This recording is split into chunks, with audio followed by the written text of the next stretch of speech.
Moi, je m'appelle Maxime Ducharme, je suis directeur ingénierie ici chez Fevlinet Machines. Fevlinet Machines, c'est une entreprise qui a été fondée en 1977 dans le quartier industriel à Granby ici. On est spécialisé en conception de machines-outils de très grande précision. On va faire des machines-outils sur mesure pour des clients, principalement dans le domaine aéronautique, un petit peu dans le domaine de la défense puis du rail aussi. Puis depuis quelques années, on a aussi une division robotique qui vient se spécialiser vraiment plus sur la finition robotisée puis l'usinage robotisé. On fait aussi maintenant partie du groupe FIV, qui est un groupe français qui compte environ 8000 employés. C'est un très gros groupe. Nous autres, on fait partie de la division HPM, qui est High Precision Machine. Mais on a nos propres produits. On fait partie du grand groupe, mais on est notre propre entité. On a nos propres produits, nos propres machines, nos lignes, le Power Mill, MacBoard Mill, etc. Chez nous, la sécurité est au cœur de la conception machine, dans le sens que il faut y penser dès le départ quand on design nos différents systèmes. Évidemment, on fait les analyses de sécurité pour respecter les normes en vigueur, que ce soit ici, en Europe ou ailleurs, est-ce qu'on va vendre nos machines. On vient toujours se coller. En fait, on a le réflexe de se coller aux normes les plus sévères. Souvent, on va aller plus vers les normes européennes. On va même ici aller jusqu'à faire des analyses systéma qui ne sont pas requises en Amérique du Nord. Mais ça nous permet de nous coller aux standards les plus stricts, puis après ça, on a comme un certain niveau.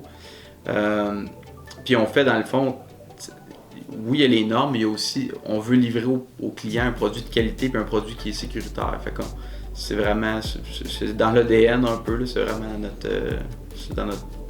dans notre chemin de conception. Mon nom est Alan Senchenkoff, je suis superviseur du département génie électrique chez Fevlinet Machines. En gros, je supervise toute la conception, mise en route et une portion informatique. Notre processus au niveau des analyses de risque, c'est que il y a un concepteur qui est toujours le même pour garder un standard équitable à travers la compagnie. Stéphane, il passe à travers l'analyse de risque selon la conception, selon un schéma qui est déjà fait par l'équipe d'ingénierie mécanique. Ensuite, il y a une revue au niveau des équipes, différents intervenants, mécanique, électrique, mise en route et robotique. Il y a une mise à jour, réunion. On a une réunion d'équipe qu'on fait pour passer en revue l'analyse de risque au complet. Ensuite, quand ça c'est accepté, c'est mis dans une voûte.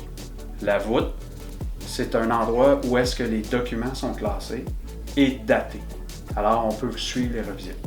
Moi, c'est Stéphane Sénécal, je suis concepteur électrique et responsable des analyses de risque. Dans le fond, on va identifier les risques sur la machine. Ensuite, on va faire une évaluation pour savoir à quel niveau de PL on doit atteindre pour pouvoir pour identifier la pièce qu'on a besoin. Moi, je m'appelle Solène et je suis conceptrice mécanique à Liné Machines. Et je me suis occupée de l'intégration des éléments de sécurité sur la cellule robot. Comme on peut le voir ici, on a rajouté des interlocks sur les cabines d'échangeurs d'outils. Ça permet de protéger l'utilisateur des mouvements de robot lors du changement d'outil. On a choisi ce type d'interlock-là, qui était spécifié par l'analyse de sécurité.